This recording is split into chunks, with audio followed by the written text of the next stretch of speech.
He dumped me while I was in the hospital, so I threw his life in the trash, literally. So, I'm laid up in the hospital with a busted leg after a car wreck, right? And while I'm lying there, doped up on pain meds, my boyfriend, yeah, the one I've been with for 3 damn years, is out partying with his ex. And not just partying, but posting pics with a caption that says, "Finally free from the needy drama queen and her constant demands." I didn't reply. I didn't say a word. This morning my phone was blowing up with text after text, all from him. His mom even got involved, begging me to forgive him. So yeah, I've been with Travis for 3 years. And let me tell you, it's been a ride. One of those rides where the guy bails halfway through, and suddenly you realize you're hauling everyone else's crap up the mountain by yourself. That kind of ride.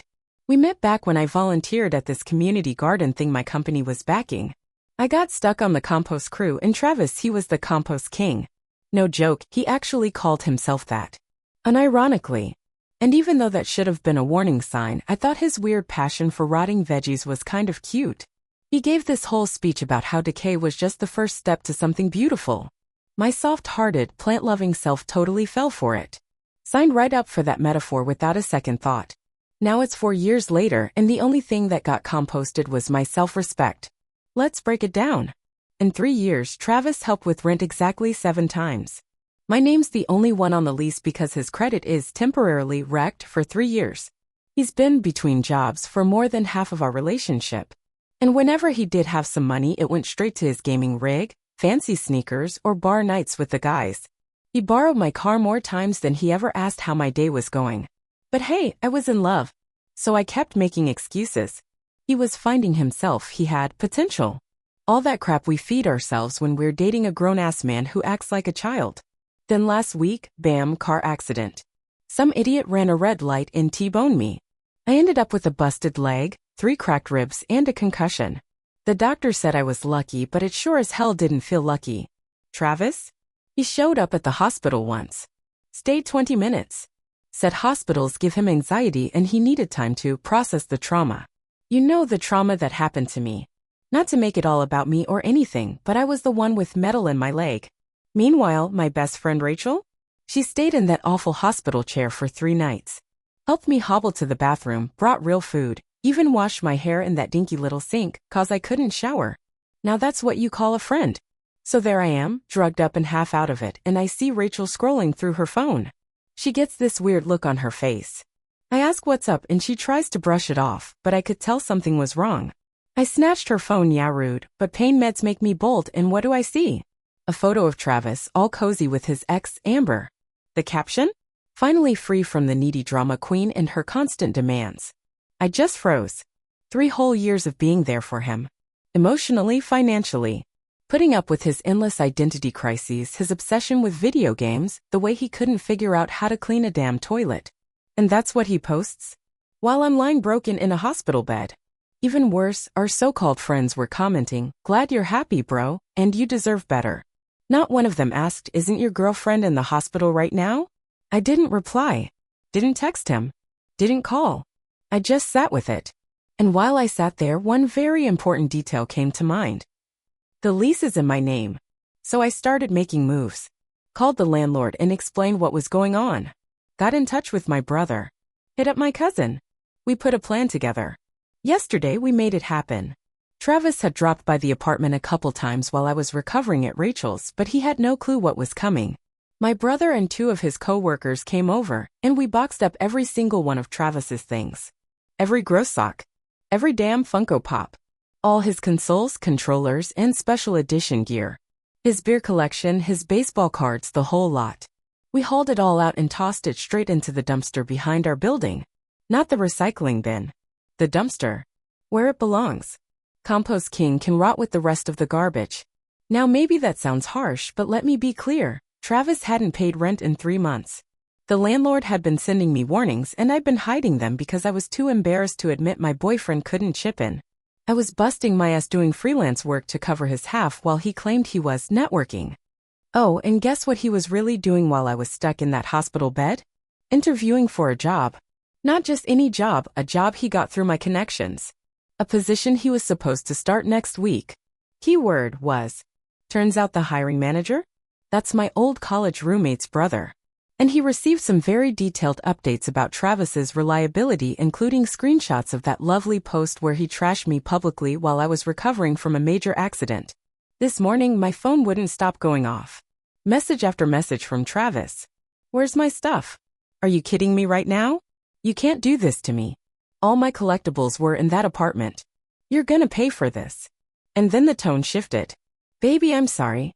I was drunk and being dumb. Amber doesn't mean anything. I was just stressed. Please call me. I love you. We can fix this. But the best part? Messages from his mom. She's always acted like I should be grateful for her precious son. She called me crying, saying I went too far. That he made a mistake but didn't deserve to have his life ruined. Said he told her about the other thing, meaning the job, and that I was being vindictive. And you know what? Maybe I am. But after 3 years of supporting someone who couldn't even show up for me in the hospital, who celebrated dumping me while I was learning to walk again. Yeah, I'm done. The lease is up next month and I'm not renewing it. I'm moving in with Rachel until I can find a new place. A clean start. One without furniture, haunted by memories of Travis gaming while I cooked and paid bills. No regrets. Edit. Nope, I'm not worried about legal stuff. My cousin's a lawyer. Travis's name ain't on the lease and he hasn't contributed financially. Legally, he's got no leg to stand on. I've got all the receipts. Oh, and thanks for asking, I'm healing. Got 5 more weeks in this cast, but the ribs are already on the mend. As for why I stayed so long? Love, I guess. It blinds you sometimes. He wasn't always awful. The good moments made me believe the bad ones wouldn't last. Yeah, classic, right? I'll post another update tomorrow. There's been more fallout. Travis's mom? She's now called me 22 times, leaving voicemails that go from sobbing to straight-up threats. Oh, and guess who showed up at the apartment?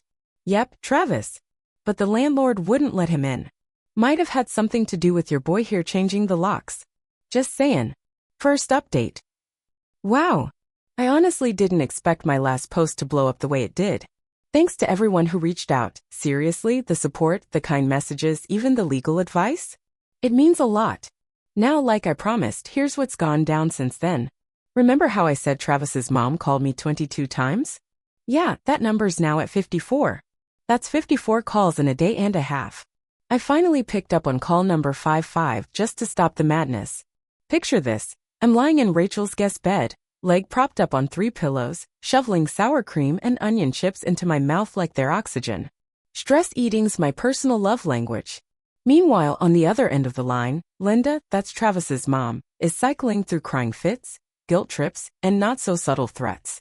The call lasted 31 minutes. Want to hear the highlights? Travis has been crying nonstop for 3 days.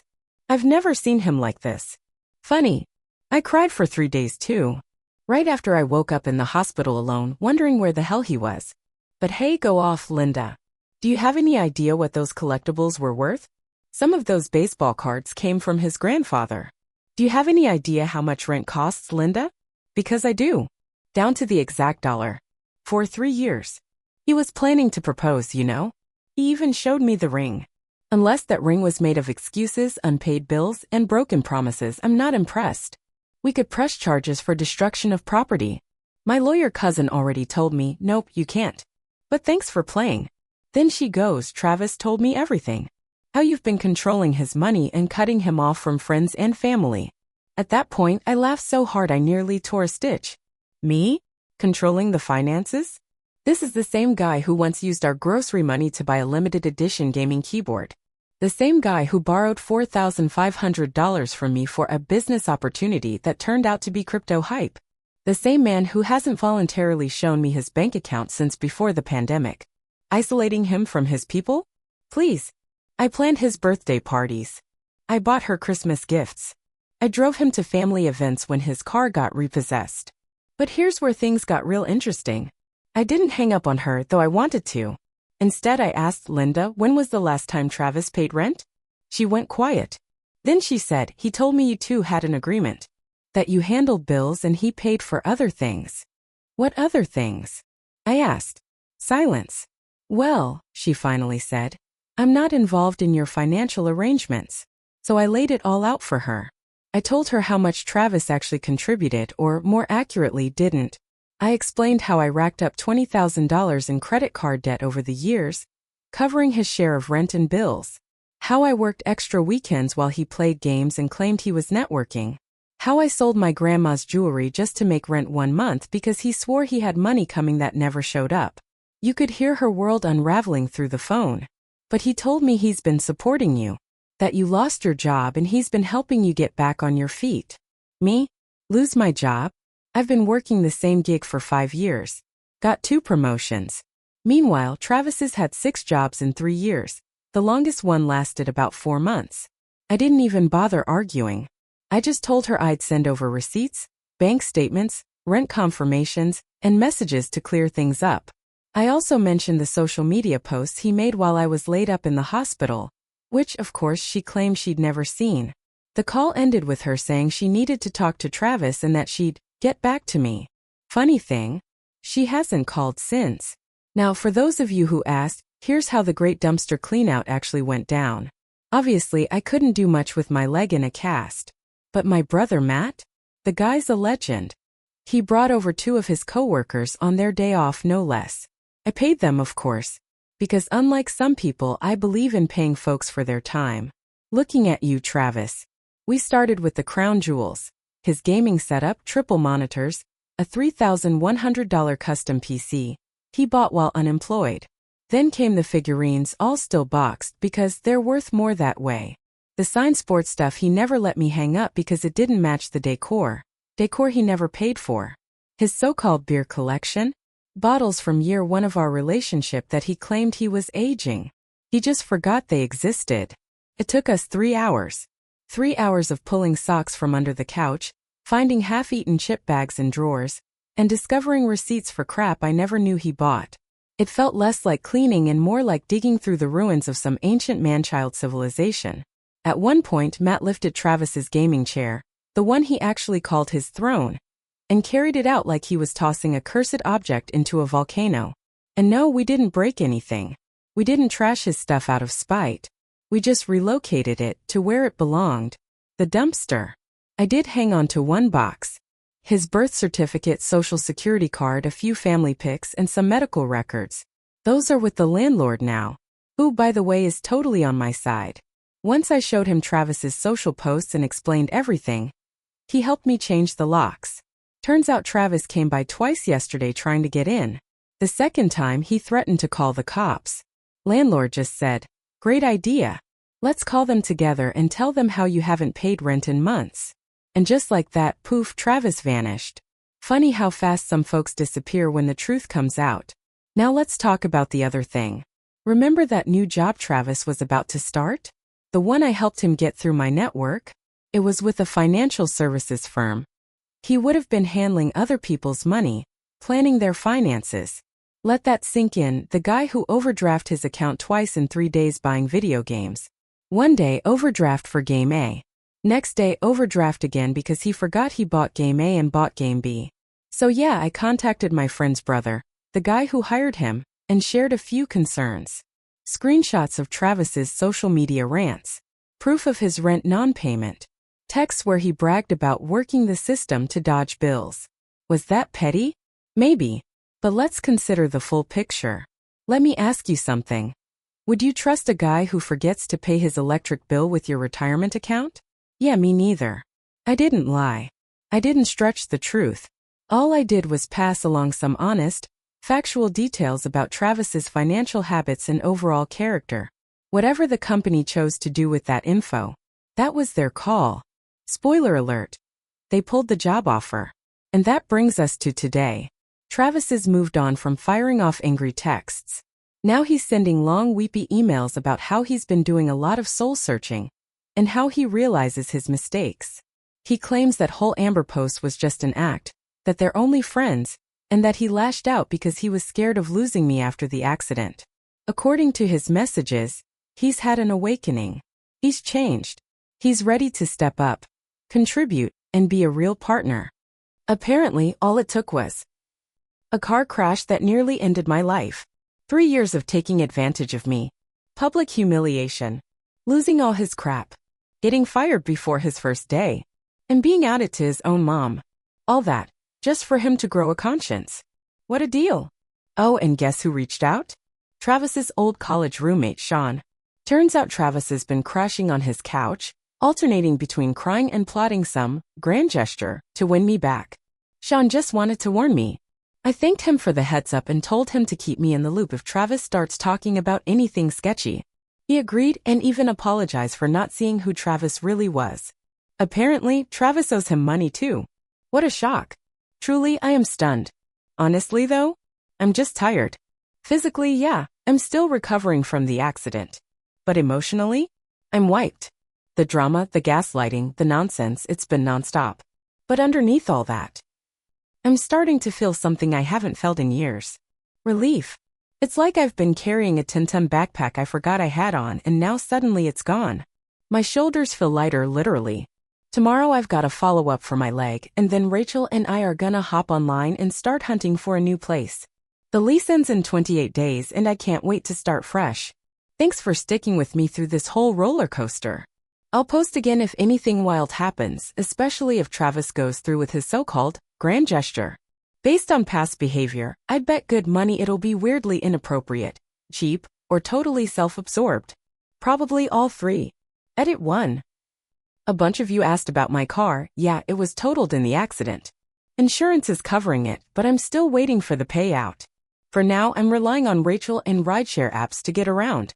Edit 2. To everyone worried about Travis showing up, don't be. My apartment building has cameras, Rachel's has a doorman, and Travis? He talks big, but folds under real pressure. Dudes all bark, no bite. Second update. Hey again, my internet fam. Your drama-loving narrator is back, and oh man, you better get cozy. The saga continues. Grab your wine, pop some popcorn, because this story has more twists than my garden hose. Yeah, I'm still a plant nerd. Deal with it. First, the medical update. Thanks to those who asked. Had my follow-up today, and good news, the leg's healing faster than expected. Might even ditch this beast of a cast in 3 weeks instead of 5. Ribs still hurt when I laugh though. And considering the past 24 hours, that's been a problem. Now the grand gesture has arrived. And yeah, it was exactly what I expected, awkward, underwhelming, and all about him.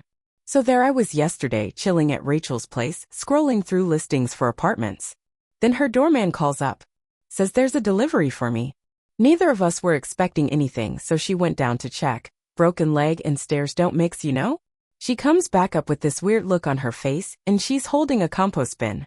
Like, a literal plastic container full of dirt, worms, and food scraps. On top is a handwritten note that reads, like compost, our love can break down and rebuild into something stronger. I'm decomposing my old self to become the man you deserve. Please give us another chance to grow together. I wish I was joking. The compost king really thought a bucket of rotting kitchen waste was the way back into my heart. The audacity. The delusion. The total lack of self-awareness. Rachel and I laughed so hard I had to take extra pain meds. She even snapped a pic of me next to this ridiculous bin and posted it to Instagram with the caption, "When your BFF's ex thinks worms are the key to a woman's heart." She tagged me, not him. Thankfully. Oh, but it gets better. Inside the compost, yes, inside the actual sludge was a tiny velvet ring box. And yes, the ring was in there. Covered in compost. Not even a nice ring either. Obvious costume jewelry. Plastic diamond. Fake gold already turning my fingers green. There was a date engraved inside the band, May 11th, 20. Wanna know what that is? Amber's birthday. Yep. He recycled a ring he probably bought for his ex and never gave her. A recycled ring. In a compost bin. The symbolism almost feels like performance art. I texted him one line.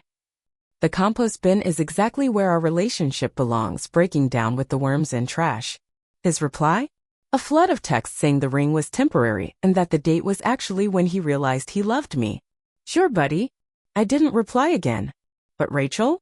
She walked that compost bin straight to the dumpster out back and filmed herself dumping it. Sent him the video. Iconic behavior. Now remember those receipts and records I sent to his mom, Linda? Well, she finally got back to me. As promised. Her message was the emotional equivalent of a 3-act play, cycling through every stage of grief like she was reading from a script. Denial. There must be some mistake in these records.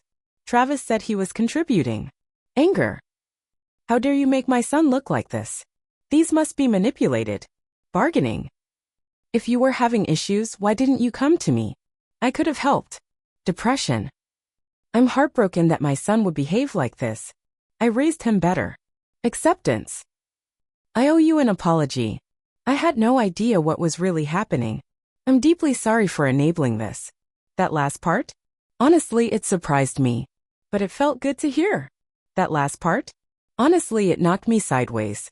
An actual apology from Linda? The same Linda who used to act like her son could walk on water? Mark it down, folks. History was made.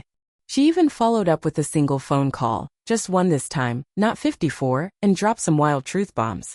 Apparently, Travis has been telling his whole family that he's been the one supporting me financially all these years. He told them I was unstable, couldn't keep a job, and that he owned the apartment and was just letting me stay there out of kindness. He also claimed the car that got totaled was his and that I'd just been borrowing it. Oh, and he's been mooching off his family for years, saying the money was to cover my spending problem. The sheer amount of lies this guy stacked up. I mean, if he put half that creativity into writing novels, he could have been on a bestseller list instead of tanking his relationships. Linda was clearly shaken. She told me she'd given Travis over 15 grand in the last couple of years for emergencies that she now realizes were made up. She apologized again and again, said she needed time to let it all sink in. Honestly, I felt bad for her. She got played just like I did. Maybe even worse. I told her I didn't blame her. Travis knows how to put on a good show when he wants something. Then she said something that gave me goosebumps. I love my son, but he needs to face consequences for once in his life. I'm not bailing him out this time. That, my friends, is growth. Now for the big reveal. A bunch of you have asked what else I did besides the job thing and the dumpster purge. So here it is. Remember those credit cards I mentioned? The ones where I racked up $20,000 covering his half of everything? Turns out 3 of them were joint accounts he opened using my information to help him build credit. Only he never made payments. I've been working with my bank and a financial advisor to separate those accounts and prove which charges were his. It's a long, boring process, but so far we've pinned about $12,000 of that debt directly to him. And I didn't just send this to his would-be-been employer. I also sent it to his parents, his brother, and a handful of our mutual friends with a simple message. If Travis asks to borrow money or move in with you, this is what you can expect. Petty? Maybe? But I call it transparency. Truth disinfects. And Travis's relationships were rotting from the inside out. Even Amber, yeah, the ex from the party photo, reached out to me on Instagram. I had no idea you were in the hospital, she said. Travis told me you two broke up months ago. I'm so sorry. Months? We were still living together right up until the accident. Turns out he'd been messaging her for weeks, saying we were on a break, and he was ready to move on. She felt awful about it and offered to send me their messages. I politely turned that down, no sense digging deeper into that rabbit hole, but I appreciated her honesty. Anyway, guess who showed up at Rachel's place again? Yep. Travis. The doorman wouldn't let him up. Guy deserves a tip, seriously. Travis apparently caused a scene in the lobby, yelling about how he just wants to talk and explain everything. The doorman called the cops, but Travis bailed before they got there. Then he called me. 40 times. In 3 hours. I didn't answer. The voicemails got progressively more desperate. Please just talk to me. I can explain everything. This is all a misunderstanding. I was going to pay you back. You're ruining my life. I have nowhere to go. My mom won't even take me in. I'm sleeping in my car. Side note, his car was repossessed months ago. Then he said something that actually worried me. I might do something desperate if you don't call me back. That one crossed a line. So I called in a wellness check. I still had Sean's address. The police checked on him, said he was fine, just upset. They suggested he seek mental health support. Later, Sean texted me. FYI, Travis is no longer staying here. Found out he stole $300 from my wallet. Changed the locks. Incredible. Even in crisis, the guy's out here stealing. So where are we now? Travis is couch surfing with people who barely know him. His family's done. His friends are ghosting. His stuff's gone. His job prospects? Slim to none. And me? I'm healing. My legs getting stronger. My heart feels lighter. I found an apartment across town cheaper than my old one. Has a little balcony perfect for a fresh start. Rachel's been my rock. My family stepped up. Work's been super supportive through all of it. I'm still mad. Still hurt. But mostly I feel free. Like I've been underwater for 3 years and finally broke the surface. Next update'll probably be the last. I'm moving forward now, not backward.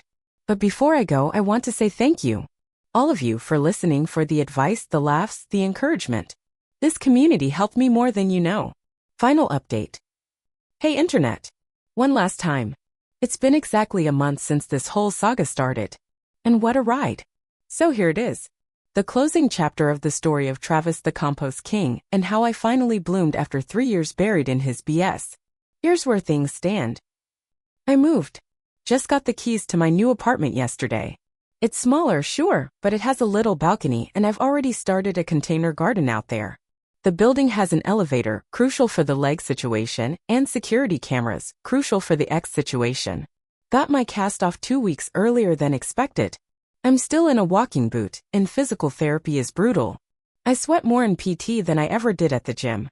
But I can walk on my own again, and that's huge. Car insurance finally came through. I picked up a reliable used Ford. Named it Freedom. Cheesy? Absolutely. But I'm owning it. Now for the final bit of the Travis saga. After my last post, Travis hit a new low. When the crying and guilt-tripping didn't work, he pivoted to public shaming. He created a GoFundMe titled Homeless After Girlfriend's Revenge. In it, he told a completely made-up story about how I stole his money and trashed family heirlooms after some minor argument. He included sad-looking selfies on what was clearly Sean's couch before Sean kicked him out.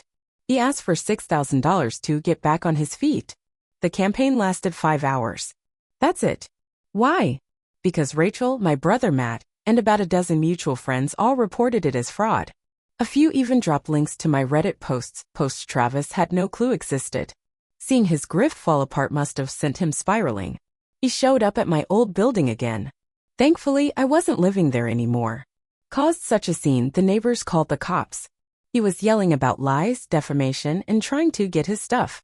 When the police arrived, he tried to convince them that he lived there and that I had locked him out illegally. Spoiler alert, the officers weren't buying it. That's it. That's the end. I'm done with Travis. I'm done with the lies. I'm done carrying someone who never had any intention of standing on his own. And for the first time in a long time, I'm focusing on me, not him. Thanks again, truly. You all made a difference. If anything wild happens, who knows, maybe I'll come back. But for now, your girl's finally free. So the grand finale. And man, it did not disappoint. Everything came crashing down for Travis when he tried to play the victim at my old apartment. He was yelling about how I'd locked him out and demanding to be let in. But that plan backfired spectacularly. The landlord shut it down immediately, confirmed Travis wasn't on the lease. Travis couldn't even come up with a single piece of mail or ID linking him to that address. Meanwhile, neighbors stepped up and told the cops they'd only ever seen me living there. Then the police ran his ID. Turns out he had an outstanding warrant, $2,100 in unpaid traffic tickets from the last 3 years. Yep. Travis got arrested. Not for causing the scene, but for all those tickets I didn't even know about because he'd been hiding the mail. He spent 3 nights in jail. And guess who bailed him out? Not Linda. Nope, his brother did. That alone says a lot. From what mutual friends tell me, jail was apparently the wake-up call he needed. He's since moved in with his brother, who's actually charging him rent. Started working at his brother's company. And most surprisingly, stopped contacting me altogether. That last part? The silence? That was the biggest change. After weeks of constant calls, long emails, middle-of-the-night voicemails, compost metaphors, it just stopped. Dead quiet. No more digital whining. No more manipulative Hail Marys. At first, I didn't trust it. Thought maybe it was a setup. But his brother actually reached out to check in and said Travis is really trying to turn things around. Part of that apparently involves letting go of the past. Translation? His therapist probably told him to stop harassing me. And now we get to what really matters, how I'm doing. I've started seeing a therapist myself. Thanks to workplace insurance. And we've been doing the hard work of unpacking things I didn't want to admit. Turns out I didn't stay with Travis just because I loved him. I stayed because fixing his mess gave me a purpose. It made me feel needed. I ignored red flags because I was scared of being alone. I let him walk all over me because somewhere deep down, I thought that was all I deserved. Facing that truth? It wasn't easy. There were sessions where I cried until my ribs ached all over again. But naming those patterns, really seeing them for what they are, is how they finally start to break. And then there was Linda. We had one last conversation and it actually brought some closure. She invited me to lunch. Picked a restaurant with a ramp for my leg, which, funny enough, is a level of consideration her son never showed. We had a real honest talk. She apologized again, not just for how she treated me, but for raising someone who thought it was okay to treat anyone that way. She opened up about Travis's father, said he had the same tendencies before they split. She worried that by staying quiet, she had normalized emotional manipulation and financial irresponsibility. It was weird, sitting there comforting the woman who once called me a drama queen, but also healing. And then at the end of the meal, she pulled out an envelope. Inside was $3,000 in cash. "This doesn't come close to what he owes you," she said. "But it's what I can do right now." I told her no, I wasn't expecting anything. But she insisted. "This isn't from Travis. It's from me. Because if I raised someone who treated you this way, I failed somewhere. And I want to make it right." So I took it. Used it to furnish my new apartment. A place with no memories of Travis. No ghost of that relationship lingering in the walls. A clean slate. Thank you, all of you, for being part of this chapter of my life. For the support. The advice. The harsh truths when I needed to hear them. You helped me stand firm when I felt like folding. You reminded me I deserved better when I forgot. And now, finally, I remember. I really do. Thanks for sticking around and listening to my story.